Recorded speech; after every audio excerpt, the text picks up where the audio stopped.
Coach K, my guy. We'll get him in here. All right. I am excited to be here. What's up, Coach? First time. I'm really excited. Like I said, I don't do this very often, so I'm trying to broaden my horizons and expand our reach for some of our players. And I figure what better place to do it with you guys. Well, I can speak on behalf of all of us right now, as you got the best beard on the board, buddy. Yes. That thing is looking good. Thank you. I plan on seeing if I can get the Santa Claus beard by December. I like it.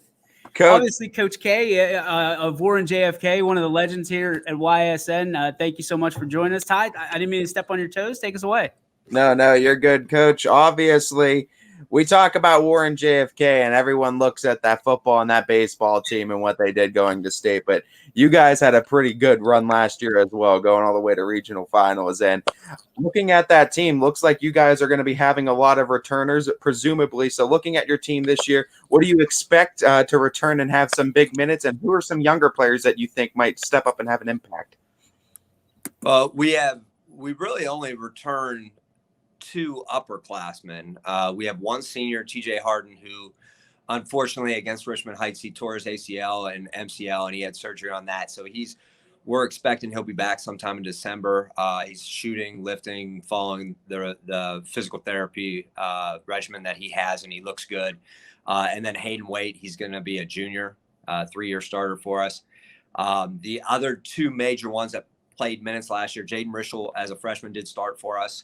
And Michael Condolian came on the last 10, 15 games for us last year, played really, really well. But we have some other incoming sophomores that we expect big things from. Nico Simonero played a little bit in the McDonald game, was a huge spark plug for us, even against Jackson Milton.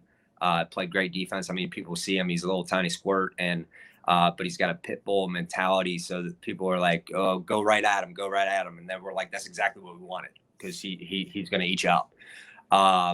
And we have Pat Vallon will be back from football.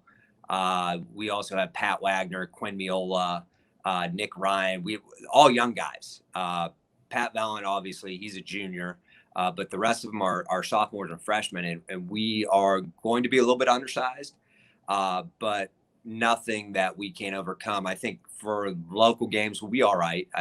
We have 6'4", 6'5". A few guys around 6 foot, but we're going to expect to be where we were the last 2 years. These kids come in with the expectation, since, a lot of the sophomores, I've had them since they were in 5th and 6th grade. And the expectation was this is one of our groups, that we expect long lasting success. And hopefully we can get beyond the Richmond Heights stage, because they took us out the last 2 years, and we were kind of last year right there, 5 points with 6 minutes left, and we just couldn't buy a bucket from that point forward. But really, really excited. I think we're going to shoot the ball really well. We're going to play faster than what we normally do, which is hard, but we averaged 70 points a game the last couple of years. We're hoping to get up above 75 to 80 points a game, and just play super, super fast and gritty basketball, because we're not giants inside. But we're obviously going to miss some of those seniors that we lost last year. But I think our expectations are we're going to take off right where we left. The last 2 seasons you guys have are building blocks to making a successful program. What kind of things do you want to build off of from the experiences of last year and learn from and try to improve on for this year? Well, I mean, we talked about it last year. We expected to be good last year, but it started actually the year before. I think we were 2-10. And there were a lot of people that are other than in-house players, that struggled seeing us being successful, because it was hard to see when you're 2-10. But we played a grueling schedule that year, and we competed against a lot of D2, D1 schools. And I told the kids, and they believed, we can win districts. And as the year went on, I want to say we finished 12-14 or something like that, and lost to Richmond Heights. But the expectation come tournament time to, just turn it on. And I guess that's the wrong way to say it. Our kids understand that it's I tell them every year, it's kind of like the life cycle. You know, right now we're in the infancy stage. There's going to be a lot of mistakes, screw ups. And then when we get into the toddler age, which is right around the beginning of the season, we're still going to have a lot of screw ups, but we're okay with that because the key is, are we going to get better from game 1 to game 2 to game 3? And every day in practice, that's our goal. We talk about, you know, we put everything on the clock. We put, you know, if we do a drill, we want to see, are we shooting better? Are we getting our times down? And then when we eventually have enough to be able to do some live play stuff, that'll obviously has some hiccups, but our guys are resilient. You know, we had a lot of kids go out and play soccer this year, which I was happy with because it put them in a different environment, because they've had so much success, whether it was football, baseball, or even basketball. So that put them in a situation where maybe they weren't the guys, and they had to develop some chemistry with new people. And I think that's going to help us a ton this year. I'm really looking forward to this group. They're a ton of fun. And like I said, we get to play a little bit faster than what we normally do. Coach, what does it mean for you? We've talked to some of the football players and baseball players, and we always ask, what does it mean to wear the K at JFK? There's a standard. There's 100%. There's a standard when you have that K on your jersey, on your helmet. You know that you're playing not only for yourself and your teammates, but you're playing for everybody that set the foundation. And you want to uphold that standard, and you want to actually exceed it. You know, we talk about when we do go to state, at some point in time, we're going to Columbus. And when we do, all those guys are getting on the bus with us, because they started it, they built it. And I think it may be cliche, but I honestly believe it's the truth. When I came over here, they talk about family, faith, pride, commitment, those things, and integrity. And these guys live it. I mean, it's here every day. It's ingrained.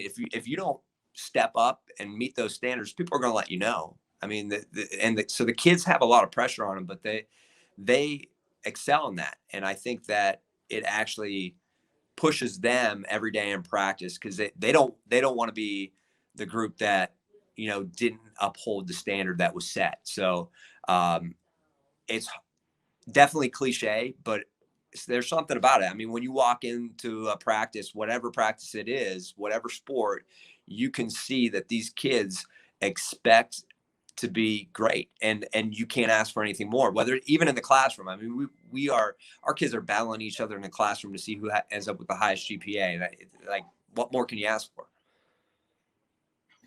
Coach, looking at too what you've been able to do at JFK, it obviously is a culture that you've built, and it obviously requires a great staff around you. So looking at this, let's do a sort of meet the staff session, and shout out your assistants and those other big proponents that are going to be a huge help along the way this season. Coach Stephen Hughes is my right-hand man. He actually coached a lot of the games last year because I was quarantined when my wife had COVID. And he came over from Mineral Ridge. He started as the head coach there at the same time I started here at Kennedy. And we kind of, you know, we're both McDonald guys. We got together, we worked on, you know, putting in an offense for him and a little bit about the press that we were going to try and instill at Kennedy. And we got really, really close. So it was just an obvious choice when he decided to step down there to try and get him to come over here, because he knows everything that we're doing. Our JV coach is Zach Tasker, who this is his first year with us, but he slides over. He was at Ridge with Coach Hughes, and he's a big baseball guy. So a lot of these kids already know him from baseball, not from basketball. But he, again, is someone who knows the system, knows a lot of the drills, the plays, the things that we do on a regular basis. So it's very, very smooth. Junior high, we have Anthony Cattell, who's back. He coached for years and years here at the junior high level. He stepped back in. He went over and was helping out with the girls, but now he's back with us. And then Justin Bovenkamp, who is a legend, or at least he thinks he's a legend. But he is. I mean, he played a big part my first season here, and the kids look up to him. And again, he's another guy who he knows what the expectations are, the standards, and he's been through all this. So it's really a cohesive staff. I'm really excited to see what our kids do grades 7 through 12, but being able to have to step out of a practice for, 10, 15 minutes for whatever it may be, I know they're in good hands, and I know the guys know exactly what it is that we expect, and they're going to, instead of worrying about what's going on when I'm not in there, I have nothing to worry about. Just like last year. I mean, I think Steven won 4 out of 5 games or something like that while I was gone, and it was, I had no issues because I knew they were in good hands, and our kids are so great. Coach, you're always able to put together a really strong schedule and a schedule that prepares you really well for the tournament. Who are some teams that pop up this year that you're excited to play and that you think will really prepare you for the end of the season and tournament time? Well, we're in the PTC now, so scheduling was a little bit different there this year. But obviously, we would like to enter that league and have a chance to win it.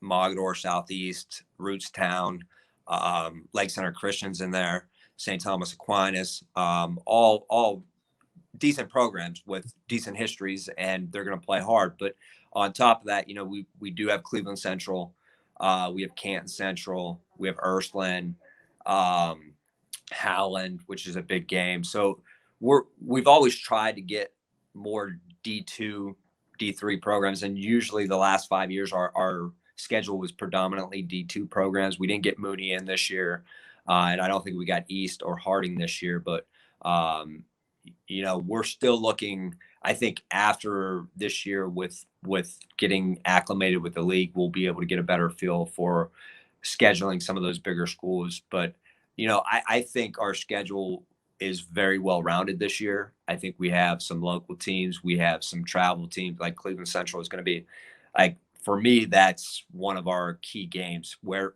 do we stand? And 2 years ago we played them, they beat us by 35, but in that game we played really well. Like, we played really, really well, and the kids knew it.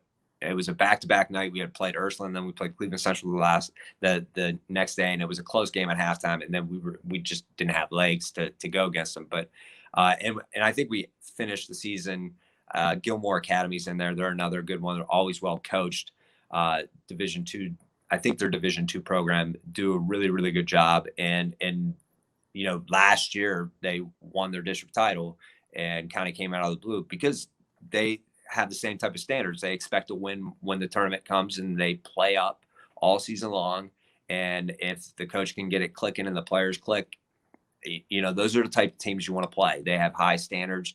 And because everybody gets into the tournament, our expectations are our regular season starts in the tournament. That's, we're 0-0, and we expect to win in those tournaments, get districts, and move on, and hopefully have a chance to go to Columbus. Coach, thank you so much for taking the time to join us. We appreciate your time. We know it's limited, and we appreciate you coming on and taking the time to help us preview JFK boys basketball. Oh, no, thank you so much. You got me out of lunch duty today. I appreciate it. You're the best, Coach. Thank you. Anytime. I appreciate it, guys.